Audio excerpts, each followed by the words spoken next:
What's up, everyone? Welcome back to another video. I just wanted to let you guys know my final thoughts on what's going on in the world. I have a platform on this YouTube business, so I feel like I have a right to have a platform and use it to talk to the people and educate them on what's going on and just tell them my own opinion.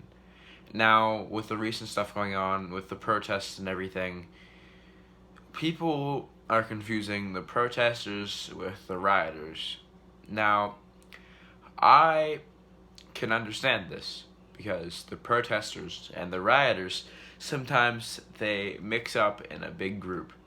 But you can clearly tell the protesters from the rioters, the ones who don't participate in the violence, they're obviously the protesters, and the ones who do participate in the violence and start looting the stores and everything, they're the rioters. So, one, don't go out and start looting stuff. You're not helping the situation in the world right now. Two, if you don't want to go out, just please don't go out because you're either gonna get hurt yourself, or get in trouble some other way. So if you aren't prepared, don't go out. Today I went out to a protest that was not.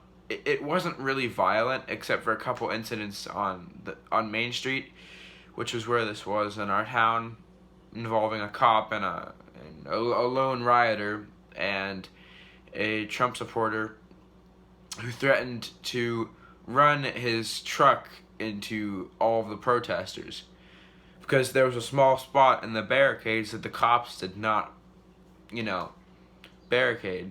I mean, there was a small spot in the barricade where the cops left open, and it was big enough for a police vehicle to fit through. So this guy has a big army truck, and he was carrying around a Trump 2020 flag, and he threatened to ram through us all and through the barricade.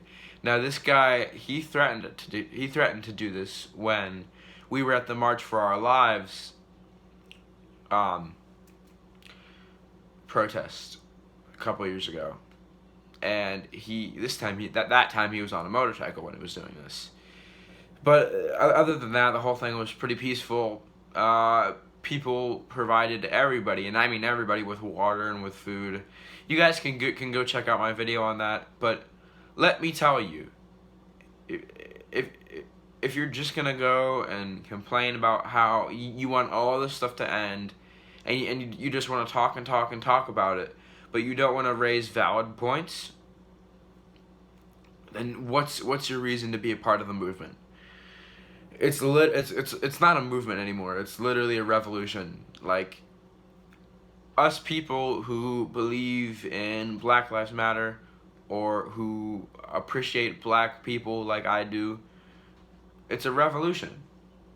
It's no longer a movement. It's a revolution. There's a difference between a revolution and a movement.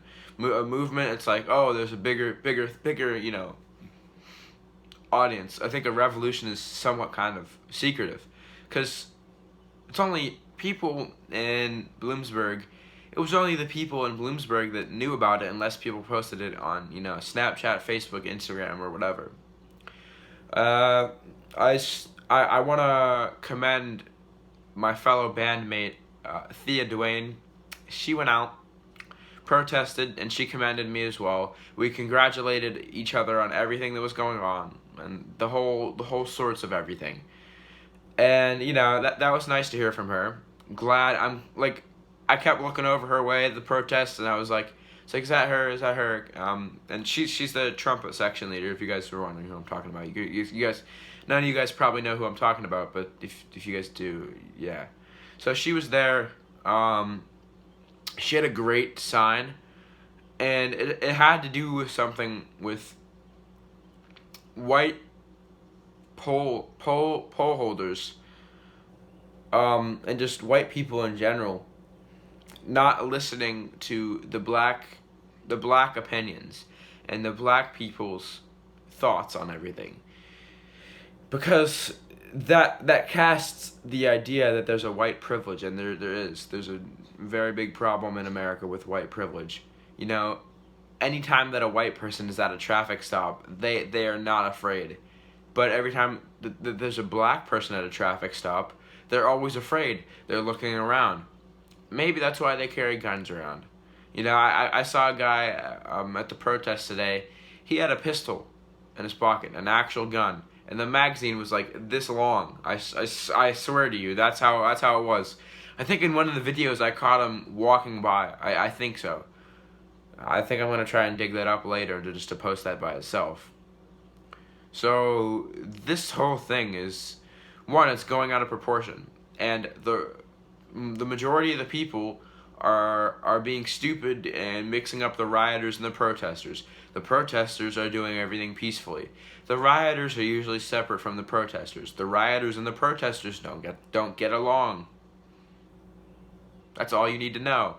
And today, we made the local news. We made Channel 16 News. All of us were on there. Multiple people came up to me at the protest and took pictures of what I was wearing and took pictures of the flag. Some of you guys may know that George Floyd was a Pittsburgh Steelers fan.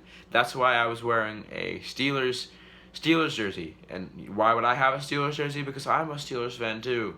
So that's why I was wearing that. Not that many people really paid attention to that, but it's definitely a good start on getting out and protesting. If you really believe in it, go out and protest. And I really would like to pursue some form of future in politics. And this is where it starts: getting out in public, getting out and talking to people, getting out and protesting, making new situations for yourself.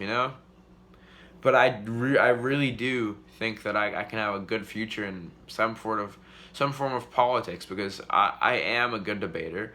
I do make a lot of good valid points. This whole video is one giant valid point. So that's another example of what I'm talking about. I saw recently that Logan Paul and his friends had gone out and were protesting.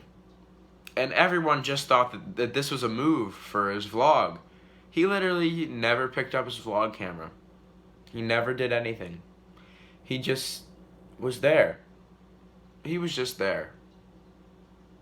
And he was supporting a movement that he believed in. But yet, he still can't get respect for that. All these other celebrities are doing this. But just because, the Paul brothers, they have something bad on their name, they can't get respect. You got other celebrities out there getting shot by rubber bullets and, fleeing the scene instead of staying out there and protesting. And then you got somebody like Logan Paul who's staying out there and protesting for hours and hours and hours on end, like I did today. But he gets zero ounce of respect for going out there and protesting with his girlfriend, Josie, whatever her last name is. I'm sorry if you're watching this, I'm sorry. Josie Canseco, whatever her name is. Josie, okay. But I don't think that it's fair to Logan. I think that people should start giving him respect again. He has earned it. He has. He's earned it a big deal, but a lot. But if you are not going out and voicing your own opinion, but then yet you decide to trash talk other people who are voicing their opinion and are having their voices heard on the front lines of the rallies and everywhere. If you aren't doing that, you have no room to talk about what's going on. You have no room to assume